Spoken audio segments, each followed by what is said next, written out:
vision is greatly impaired due to her injury, but touching her face allowed her to feel what her doctors were working around the clock to treat. She could feel where her face was swollen, she could feel the portions that were missing. That was before Katie, at 21, became the youngest person in the United States to receive a face transplant. Transplant, performed last year, aims to restore Katie's face structure and functions, such as chewing, breathing and swallowing, which were lost in a severe gunshot injury, the haunting outcome of a suicide attempt as a teenager. Now, Katie hopes to use her historic surgery to raise awareness about the lasting harms of suicide and the precious value of life. I had no clue what a face transplant was in the days prior to Katie's suicide attempt. She faced a number of emotional hurdles. She underwent surgery for chronic gastrointestinal problems, and she faced betrayal in a personal relationship. Around that time, Katie's mother, Alicia, was abruptly fired from a teaching job at Katie's school because Alicia questioned several decisions that were made lacking integrity. Katie's father, Rob, told CNN on March 25, 2014, when Katie was 18, her older brother, Robert Stubblefield, heard the gunfire and found her after she harmed herself in a bathroom at his home in Mississippi. He was devastated. Katie doesn't remember that tragic day when she lost her face. She has said that she doesn't remember much of that year, including being hospitalized in Oxford, Mississippi, being flown to another hospital in Memphis, Tennessee, and then being transferred to Cleveland Clinic in Ohio, where she would undergo her face transplantation 3 years later. It was in Memphis where Katie's parents, Rob and Alicia, heard the term face transplant for the first time. There was an older trauma surgeon who basically told us, "It's the worst wound that I've ever seen of its kind," and he said, "The only thing I can think of that would really give her functional life again is a face transplant." Rob said, "I was standing there thinking, what do you mean, a face transfer? What do you do?" When Katie was later told about the possible procedure, she said, she was equally stunned. "I had no clue what a face transplant was," Katie said. "When my parents helped explain everything to me, I was very excited to get a face again and to have function again." Full and partial face transplants are medical procedures that involve replacing all or parts of a person's face with donated tissue, including skin, bone, nerves and blood vessels from a deceased donor. Katie's procedure involved transplanting the scalp, forehead, upper and lower eyelids, eye sockets, nose, upper cheeks, upper jaw and half of lower jaw, upper teeth, lower teeth, partial facial nerves, muscles and skin, effectively replacing her full facial tissue, according to Cleveland Clinic. Similar to Katie, the first recipient of a face transplant in the United States was a woman who survived a gunshot wound to the head. That patient, Connie Culp, underwent a 22-hour transplant surgery at Cleveland Clinic and debuted her new face in 2009. That was a near-total face transplant. The world's first successful full-face transplant was conducted at Vall d'Hebron University Hospital in Barcelona, Spain, in 2010. As for where Katie fits in, only 40 people in the world have ever had a face transplant, and we believe that she is the 39th person, said Susan Goldberg, editor-in-chief of National Geographic magazine. "We think her story is one of the most important stories that we will do this year," Goldberg said of the magazine. "We thought it was just such a moving and inspiring story that is about everything from human journey to breakthrough medicine and science.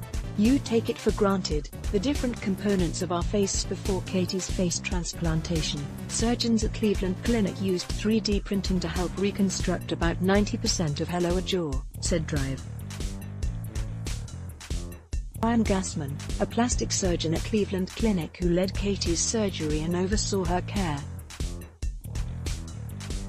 The surgical team used CT scans of the jaw of Katie's older sister, Olivia McKay, to 3D print a model template for the reconstruction.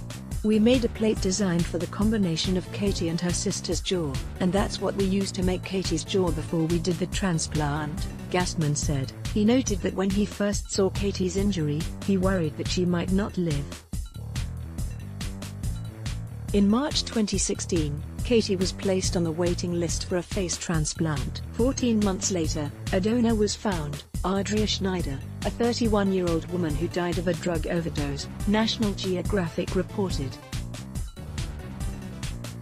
Before the procedure, Katie underwent extensive psychological evaluation as a face transplant candidate and suicide survivor. After she was cleared to receive her new face, the 31-hour surgery began May 4, 2017. It involved 11 surgeons, several other specialists and virtual reality. The surgery was completed the next day. "I am able to touch my face now, and it feels amazing," said Katie, who still has some difficulty speaking clearly. Her father, Rob, translated some of her sentiments. "You take it for granted, the different components of our faces, the bone, the tissue, the muscle, everything, but when it's gone, you recognize the big need. Then when you receive a transplant, you're so thankful." 9 months and 22 days before Katie's face transplant, at Cleveland's Judah Arms Hotel, Katie and her father sing "Have I Told You Lately That I Love You?" as they share a dance. "Before this, I never spent so much time with my parents," said Katie, who credits their love and devotion with helping to save her life. Katie was discharged from Cleveland Clinic on August 1, 2017. She takes immunosuppressive drugs to reduce her risk of transplant rejection, which occurs when a transplant recipient's immune system attacks the transplanted organ or tissue. She will continue to take the medication for the rest of her life. Katie also continues physical and occupational therapy, works with a speech therapist and takes Braille lessons. "I'm definitely taking many daily steps," Katie said of her rehab progress, adding that her family has been a big help in her recovery and that her faith has kept her strong. "Life is precious, and life is beautiful," she said. Face transplantation is considered experimental, and insurance companies, Medicare and Medicaid, don't cover it. A grant from the U.S. Department of Defense, through the Armed Forces Institute of Regenerative Medicine, covered Katie's transplant. According to National Geographic, the institute works to develop advanced treatment options, including face transplantation, for severely wounded servicemen and women. "I remember Drive.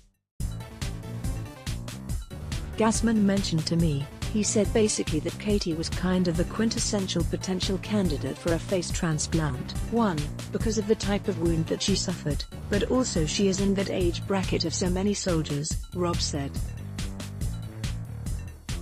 "She's in that late teen to early 20s, where so many young soldiers are being wounded and injured." While Katie's medical care team hopes that her surgery can advance the field of face transplantation, there are many other hopes for her future. Katie plans to attend college online soon, possibly followed by a career in counseling and motivational speaking. She hopes to raise awareness about suicide and suicide prevention. "My first wish for Katie is to be happy," Gassman said. "That's number one, but beyond that, I'd like her to have some level of normalcy," he said. Then, she can do all that and become a spokeswoman for so many aspects, for how to be strong in the face of adversity and not to make a singular decision dictate who you are. Further, on the other hand, how much a singular rash decision made by so many young people today could negatively change your whole life. He said Katie had the ultimate second chance. "Suicide awareness remains critical," said Katie's mother, Alicia. Globally, close to 800,000 people die due to suicide every year, which is about one person every 40 seconds, according to the World Health Organization.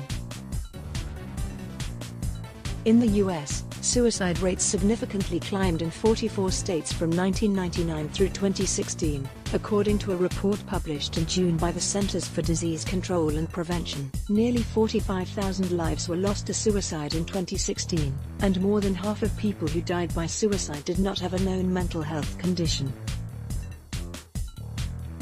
In 2016, guns were the most common method used in suicide deaths in the U.S., accounting for 22,963, almost half of all, suicide deaths, according to the National Institute of Mental Health. Among young people, I think we do a pretty decent job of educating them about sex and about drinking and driving. but education around suicide prevention is lacking, Alicia said.